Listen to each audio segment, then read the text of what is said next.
প্ৰিয় দৰ্শক, আমাৰ সকলোৰে ঘৰত এবাৰ নহয় এবাৰ শালিকা চৰাই আহেই। শালিকা চৰাই ঘৰলৈ আহিলে কৰক এই এটা উপায়, হঠাৎ আপোনাৰ ভাগ্য সলনি হৈ পৰিব। প্ৰিয় দৰ্শক, আজিৰ ভিডিঅ'টোত আপুনি জানিব পাৰিব ঘৰলৈ শালিকা চৰাই আহিলে কি উপায় কৰিলে ভাগ্য সলনি হয়। শালিকা ঘৰলৈ অহা শুভ আৰু অশুভ সংকেত তথা শালিকাই কেনেকৈ আপোনাক ধনৱান কৰি তুলিব পাৰে। আজিৰ ভিডিঅ'টো খুবেই গুৰুত্বপূৰ্ণ, গতিকে ভিডিঅ'টো স্কিপ নকৰাকৈ চাই কমেণ্ট বক্সত ভক্তিৰে জয় মা লক্ষ্মী বুলি লিখি দিয়ক, যাতে শালিকা চৰাই দিয়া ভাগ্য পৰিৱৰ্তনৰ সংকেতসমূহ আপুনিও লাভ কৰিব পাৰে। শালিকা চৰাই কেৱল সৌভাগ্যৰ প্ৰতীক নহয়, শালিকা চৰাই ভগৱানৰ বাহক।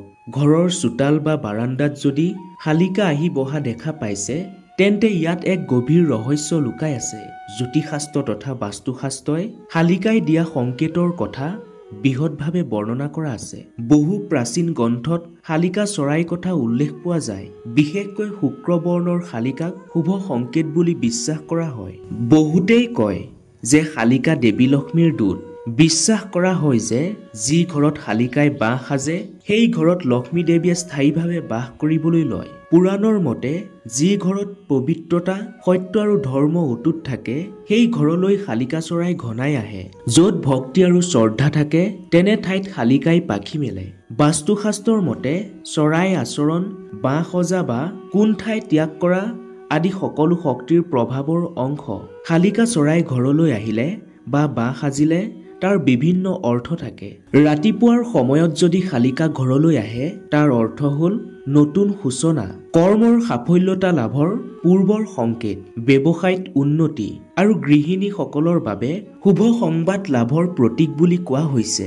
দুপৰীয়া সময়ত শালিকা ঘৰলৈ আহিলে পুৰণা বন্ধুৰ আগমন বা ঘৰলৈ অতিথি আহিব পাৰে। ইয়াৰ উপৰিও পাবলগীয়া ধন ঘূৰাই পোৱাৰ সম্ভাৱনা থাকে। সন্ধিয়াৰ সময়ত শালিকা ঘৰলৈ আহিলে বহুত অৰ্থ বহন কৰে। বিপদৰ পৰা মুক্তি, ঘৰুৱা অশান্তি দূৰ হোৱা আৰু শত্ৰু না হোৱাৰ সংকেত আপোনাক বুজাই দিয়ে।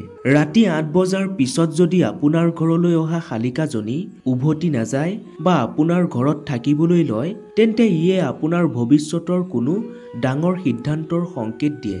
বাস্তুশাস্ত্ৰ অনুসৰি শালিকা চৰাই যদি নিৰ্দিষ্ট দিশেৰে আপোনাৰ ঘৰত প্ৰৱেশ কৰে তাৰো কিছু অৰ্থ লুকাই আছে।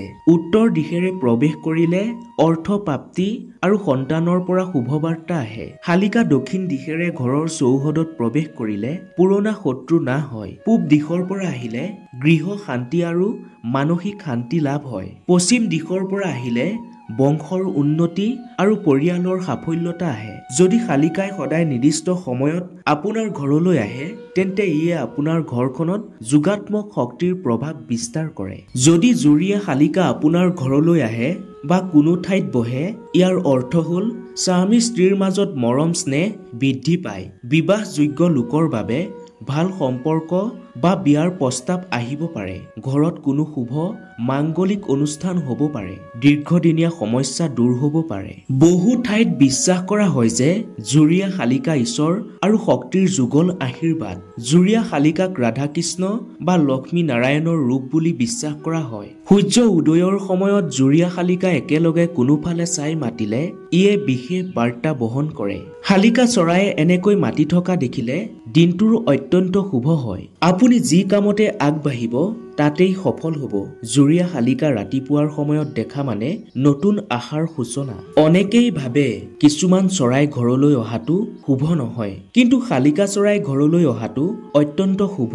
শালিকা চৰাই ঘৰলৈ আহিলে খেদি দিয়া উচিত নহয়। জ্যোতিষৰ অনুসৰি শালিকা চৰাই আগমন মানে চন্দ্ৰ, বৃহস্পতি আদি গ্ৰহৰ প্ৰভাৱক বুজায়। বিশেষকৈ আপোনাৰ ৰাশিত যদি শুক্ৰ গ্ৰহ দুৰ্বল থাকিলে শালিকাৰ আগমনেই গ্ৰহৰ উত্তৰণ ঘটায়। পুৰণি দিনৰ এটি ঘটনা, এজন দৰিদ্ৰ ব্ৰাহ্মণৰ ঘৰলৈ সদায় ৰাতিপুৱা এটা শালিকা আহি বহে। ব্ৰাহ্মণজনেও শালিকাটোক দানা পানী দিয়ে। এনেদৰে কৰাৰ ফলত কিছুদিন পিছত সেই ব্ৰাহ্মণৰ ভাগ্য পৰিৱৰ্তন হয়। তেওঁ ধনী ব্ৰাহ্মণ নামে জনাজাত হৈ পৰে। লোকবিশ্বাস অনুসৰি শালিকা হৈছে লক্ষ্মী দেৱীৰ দূত। কোৱা হয় যে ঘৰত শালিকা আহিলে অসুস্থ হৈ থকা শিশুৰ স্বাস্থ্যৰ উন্নত হয়। ব্যৱসায়ত লোকচান হৈ থাকিলে তাৰ উন্নতি হ'বলৈ আৰম্ভ কৰে। শালিকা ঘৰলৈ আহিলে আপুনি কি কৰিব লাগিব এতিয়া জানি লওক। শালিকা চৰাইক দানা পানী দিব। শালিকা চৰাই ঘৰলৈ আহিলে খেদি নপঠিয়াব। মৰমেৰে অলপ পানী বা কিবা খাবলৈ দিলেই শালিকা চৰাই আপোনাক আশীৰ্বাদ দিব। ঘৰৰ বাৰান্দা, ঘৰৰ মুধচ বা চোতালত বহিলে বহি থাকিব দিব।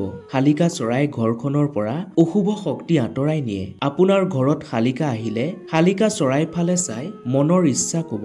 বিশ্বাস কৰা হয় যে শালিকা চৰাইক মনৰ কামনা বা আশাৰ কথা কলে সেই বাৰ্তা লগে লগে দেৱলোকত গম পায়। যিখন ঘৰলৈ শালিকা আহে সেই ঘৰৰ ভাগ্য আৰু আয় উন্নতি হয়। কিন্তু এই সকলোবোৰ আপোনাৰ মন আৰু কৰ্মৰ ওপৰত নিৰ্ভৰশীল। ভাল কাম কৰি শুদ্ধ মনে প্ৰকৃতিয়ে দিয়া সংকেতসমূহ বুজি উঠিলে দেখিব আপোনাৰ ভাগ্য পৰিৱৰ্তন ঘটিব। প্ৰিয় দৰ্শক, আপুনি প্ৰকৃতিয়ে দিয়া কি সংকেত লাভ কৰিছে আমাক কমেন্ট কৰি জনাবলৈ নাপাহৰিব। আশা কৰিম আজিৰ ভিডিঅ'টোৱে আপোনাক কিঞ্চিত হ'লেও উপকৃত কৰিব। যদি ভিডিঅ'টো চাই ভাল লাগিল তেনেহলে এটা লাইক আৰু কমেন্টত ভক্তিৰে জয় মা লক্ষ্মী বুলি লিখিবলৈ একেবাৰে নাপাহৰিব।